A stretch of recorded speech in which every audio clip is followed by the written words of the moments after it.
के लिए कहाँ जा रहे हैं? वहाँ छात्र बैठे हुए हैं तो मैं उनसे मिलने जा रहा हूँ। इसमें किसी परमिशन की ऐसी ज़रूरत तो है नहीं। गांधी मैदान में 1500-2000 लोग तो प्रतिदिन जाते हैं। ये कोई ऐसा कार्यक्रम नहीं है जिसके लिए कि सरकारी परमिशन की ज़रूरत है। सरकार को, विभागों को एक इंटीमेशन कल जो व्यवहारिकता है उसके हिसाब से दे दी गई है। वहाँ पर कोई रैली, धरना, प्रदर्शन तो है नहीं। छात्र एक जगह इकट्ठा होकर बात करना चाह रहे हैं और वो गांधी मैदान तो सार्वजनिक जगह है, सबके लिए खुला है। जो भी बिहार का, इस देश का नागरिक है वो गांधी मैदान में जा सकता है। तो हम लोग भी जाकर वहाँ बात कर रहे हैं। वहाँ पर कोई धरना, प्रदर्शन ऐसी बात तो है नहीं। सरकार नाहक ही इस मुद्दे को अपना प्रतिष्ठा का प्रश्न बना रही है और कहीं ना कहीं खुद का नुकसान कर रहे हैं। अगर 1000-2000 बच्चे, 500 बच्चे बैठकर बात करना चाहते हैं तो बच्चों के पास कोई सरकारी बंगले तो हैं नहीं, वो कहाँ बैठेंगे? इसलिए वो गांधी मैदान एक सार्वजनिक जगह है, वहाँ पर वो बैठे हुए हैं। इसमें बड़ी बात क्या है? प्रशांत किशोर भी बिहार के एक सामान्य नागरिक हैं, यहाँ के युवा हैं। अगर बच्चे चाहते हैं कि मैं भी जाकर बैठूं तो मैं भी वहाँ जाकर बैठूंगा। या जहाँ पर छात्र पहले गर्दनी बाग वाले एरिया में बैठे हुए थे वहाँ पर जगह नहीं थी और कई नाले वगैरह खुले हुए हैं। कल भी लोगों ने मुझे बताया कि भैया यहाँ पर जब लोग 500 से ज़्यादा लोग होते हैं तो कई लोगों को चोट लगने की संभावना होती है, कोई दुर्घटना हो सकती है। दोनों ओर से गेट पुलिस बंद कर देती है। तो बैठकर इतना ही तय किया गया कि किसी एक सार्वजनिक जगह पर बैठकर बात की जाए। इतनी सी बात है कि वहाँ पर बैठकर सबने तय किया भाई सबसे अच्छी जगह क्या होगी, जहाँ जनता को परेशानी ना हो, जीवन में किसी के व्यवधान न पड़े।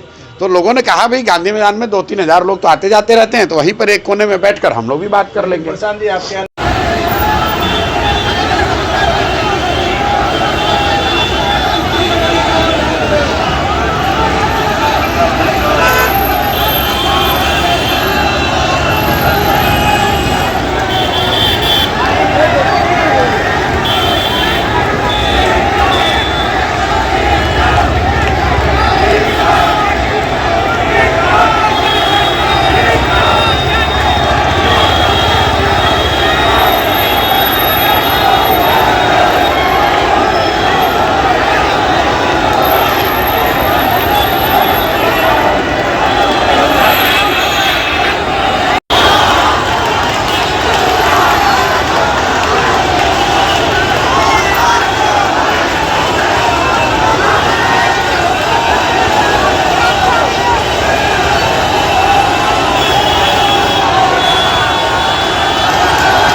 उसी दौरान करीब वहां मेरे सिट आउट खत्म होने के 45 मिनट के बाद मुझे यह सूचना मिली कि पुलिस ने वहां पहले वाटर कैनन का प्रयोग किया और फिर छात्रों पर बर्बरतापूर्ण लाठी चार्ज किया गया है।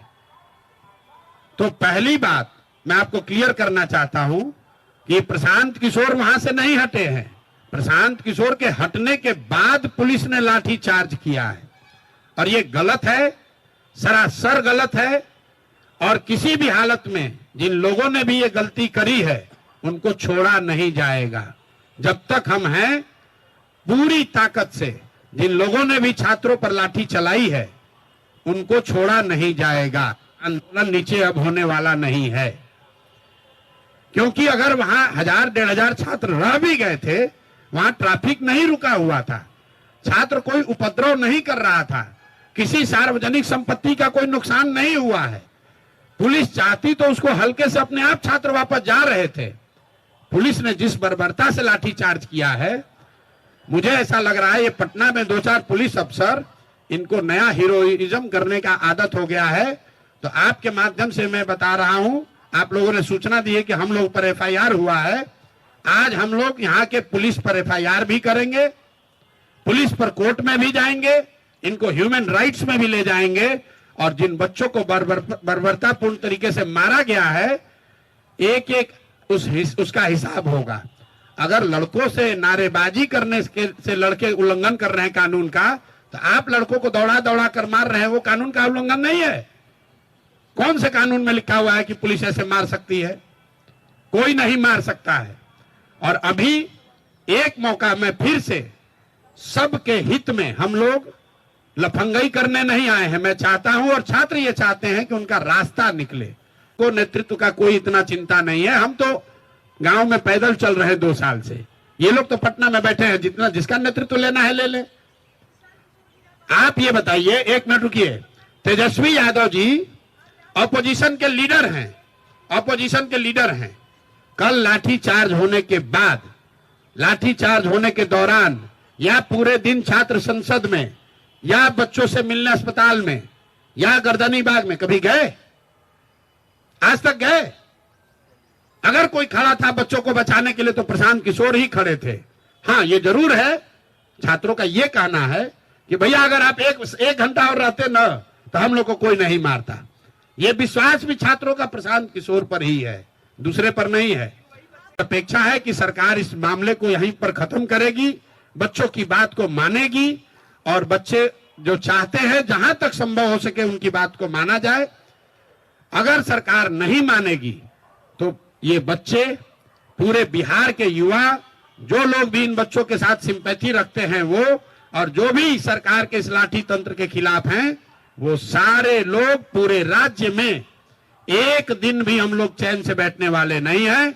और 2 जनवरी से अगर ये मामला नहीं निपटा तो मैं स्वयं प्रशांत किशोर, मैं इनडिफिनिट यहां पर धरने पर खुद बैठूंगा इन बच्चों के समर्थन में, इन 5 मांगों के समर्थन में। कहीं एक कदम भी पीछे हटने का सवाल नहीं है। बिल्कुल आप समझ लीजिए, छात्रों का आंदोलन है, खुला है मंच, हर दल के, हर विचारधारा के लोग उसमें आते हैं। कोई कुछ बोल दिया, कोई बात नहीं है, वो छात्रों का आपस का मामला है। ये जो लड़के हैं अगर हमारे खिलाफ बोल रहे हैं, पक्ष में बोल रहे हैं, कोई शिकायत नहीं है, मेरी इनसे कोई शिकायत नहीं है। हम राजनीति करने नहीं आए हैं। जितने लोग यहाँ बैठे हुए, आपको मालूम है 2.5 बरस में मैंने किसी भी आंदोलन में, धरने प्रदर्शन में हिस्सा नहीं लिया है। ये पहला ऐसा मौका है जब मैं सब कुछ छोड़कर इन बच्चों के साथ खड़ा हूं। इसलिए खड़ा हूं कि इनका दर्द समझ रहा हूं और हम लोग की उसमें भूमिका क्या होगी। तो मैं चाहूंगा कि छात्रों की ओर से आप बात कर लूं। हम लोग की जो 5 मांगे थी कि री एग्जाम होना चाहिए, और जिन साथियों के ऊपर FIR हुआ है उसको वापस लिया जाए। सोनू यादव नाम का जो एक लड़का इस पूरे मामले के कारण उसने आत्महत्या कर ली, उसके परिवार वालों को 10 लाख का मुआवजा मिले और सरकारी नौकरी मिले। पुलिस वालों की ओर से जो बर्बरतापूर्वक लाठीचार्ज किया गया उनके ऊपर कार्रवाई हो। इन तमाम मांगों को हमने रखा चीफ सेक्रेटरी के सामने, वहाँ होम सेक्रेटरी भी थे। तो ब्यूरोक्रेसी का अपना जो एक नपतुला तरीका होता है जवाब देने का, वो एक खांचे में ही बोलते हैं, वही तरीका था चीफ सेक्रेटरी सर का भी। न तो उन्होंने हाँ कहा किसी भी मांग को लेकर, और ना कहा नपतुला जवाब की देख लेंगे, जांच करवा लेते हैं, हम चाहे तो 24 घंटे में जांच करवा लेते हैं, उसके बाद जो होगा आपके हित में निर्णय लिया जाएगा। हम लोगों ने तमाम जो मांगे रखी उसमें हमने जो हमारा जो री एग्जाम का मुद्दा था उसके लिए हमने ठोस तर्क दिया कि क्या सर 18,000 लोगों का अलग से एग्जाम लिया जा रहा है। पीटी में जो कुल रिजल्ट होगा वो लगभग 20 से 21,000 लोगों का रिजल्ट होगा, और 18,000 का एग्जाम आप अलग से ले रहे हैं, यानी कुल रिजल्ट का 90% के बराबर ये है। और नॉर्मलाइजेशन आयोग कह चुका है कि नॉर्मलाइजेशन नहीं होगा, यानी 2 अलग अलग डेट पर आप एग्जाम ले रहे हैं और नॉर्मलाइजेशन नहीं करेंगे तो फिर ये इंजस्टिस होगा किसी ना किसी एक, या तो 13 दिसंबर को जो एग्जाम हुआ उनके साथ इंजस्टिस होगा, या 4 जनवरी वाले के साथ इंजस्टिस होगा। इस बात के ऊपर वो चुप हो गए, इसका कोई जवाब नहीं था उनके पास शायद। और बाकी आप बोलिए। डेलीगेशन के साथ मुझे जाने का अवसर मिला। मैं यही कहूँगा कि आज मुख्य सचिव महोदय ने जितनी शालीनता के साथ संवेदनशील होकर सभी विद्यार्थियों की मांग सुनी, अच्छे माहौल में, कोई आर्गुमेंट नहीं, कोई काउंटर आर्गुमेंट नहीं, हर बात को सुना, हर को नोट किया, और उन्होंने ये कहा कि आपकी इन बातों से हम चर्चा भी करेंगे, जांच भी करेंगे और मुख्यमंत्री जी को अवगत भी कराएंगे। ये जैसा कि छात्रों ने, साथियों ने बताया, उन्होंने कोई निर्णय नहीं दिया है, निर्णय नहीं किया है। संभव है कि उनके स्तर की बात ना हो, संभव है कि उनको और विचार विमर्श की जरूरत हो, संभव है कि उनको चीफ मिनिस्टर से क्लियरेंस की जरूरत हो। मामला चाहे जो भी हो, जहां है वहीं है। हम लोगों ने अपनी बात लोकतांत्रिक तरीके से उनके सामने रख दी है। अब ये उन पर है कि इस पर त्वरित कार्रवाई हो।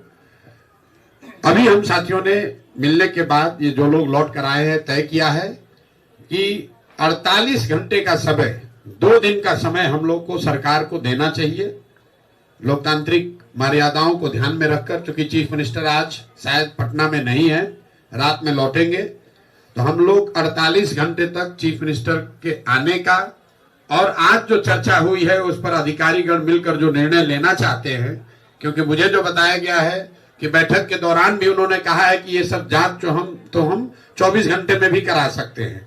तो उन्हीं बातों का, क्योंकि मैं तो वहां था नहीं, लेकिन उन सभी बातों का सार जो है मिलकर हम लोगों ने तय किया है कि अगर, और ऐसी मेरी समझ भी है कि अगर सरकार चाहे तो अगले 48 घंटे में इसका एक उपाय, आगे का रास्ता निकाला जा सकता है।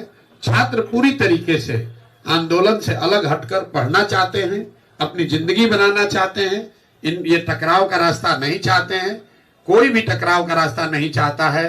छात्रों ने एक कदम बढ़ाया है, तो अब सरकार पर है कि सरकार भी एक कदम बढ़ाए, मामले को खत्म करे। ये बिहार के